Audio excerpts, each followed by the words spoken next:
আসসালামু আলাইকুম। আজকে আমি আপনাদের সাথে মাত্র 10 মিনিটে তৈরি হয়ে যায় এমন একটি সন্দেশের রেসিপি শেয়ার করব। আর এই সন্দেশগুলো আমি গুঁড়ো দুধ দিয়ে তৈরি করেছি। আশা করছি আমার আজকের এই সহজ এবং ঝটপট সন্দেশের রেসিপিটি আপনাদের ভালো লাগবে।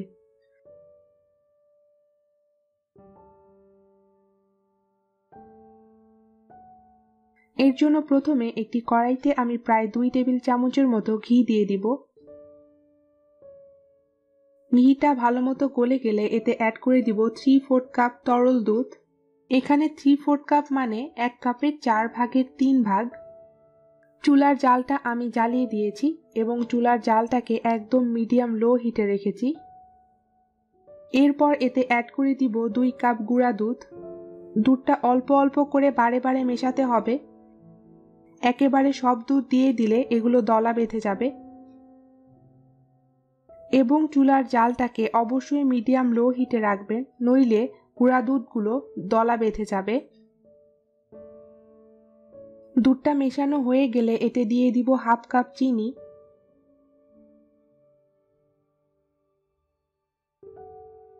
চিনি দেওয়ার ফলে এটা আরও একটু লিকুইড হয়ে যাবে।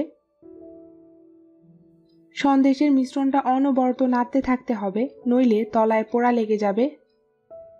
অনবরত নেড়ে চেড়ে মিশ্রণটাকে ঘন করে নিতে হবে। প্রায় 10 মিনিট পর মিশ্রণটা যখন এমন পর্যায়ে আসে তখন এতে এলাচির গুঁড়া দিয়ে দিব। আমি প্রায় 5টা এলাচ গুঁড়ো করে সেটা ব্যবহার করেছি। এর ফলে সন্দেশে সুন্দর একটা ফ্লেভার আসবে। আর এই এলাচির গুঁড়া সন্দেশটা নামানোর কিছুক্ষণ আগে দিতে হবে, এতে করে এলাচির ফ্লেভারটা ভালো থাকবে। সন্দেশের মিশ্রণে যখন এমন পাক আসবে তখন চুলাটা বন্ধ করে দিতে হবে এবং গরম থাকা অবস্থায় এটাকে একটা পাত্রে তুলে নিতে হবে। ঠান্ডা হলে মিশ্রণটা শক্ত হয়ে যাবে।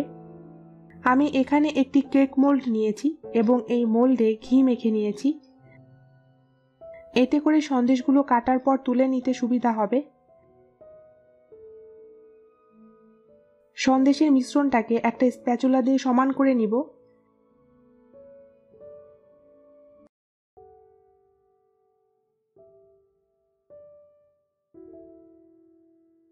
এরপর ওপর থেকে কিছু কাঠবাদাম দিয়ে দিব।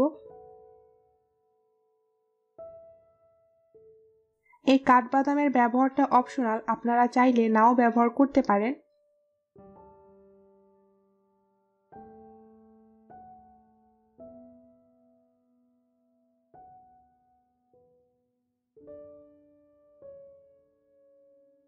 এখন এটা সম্পূর্ণ ঠান্ডা না হওয়া পর্যন্ত অপেক্ষা করব।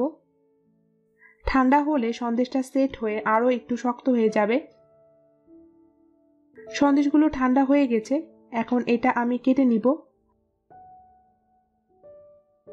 আপনারা এই সন্দেশগুলোকে যে কোনো প্লেটে ঢেলে নিতে পারেন এবং পছন্দ মতো শেপ করে কেটে নিতে পারেন। আবার এগুলোকে ছাঁচে ফেলে ডিজাইনও করে নিতে পারেন। আশা করছি আমার আজকের এই সহজ এবং ঝটপট সন্দেশের রেসিপিটি আপনাদের ভালো লেগেছে। ভিডিওটি ভালো লাগলে ভিডিওটি লাইক, শেয়ার এবং কমেন্ট করার অনুরোধ রইল। আল্লাহ হাফেজ।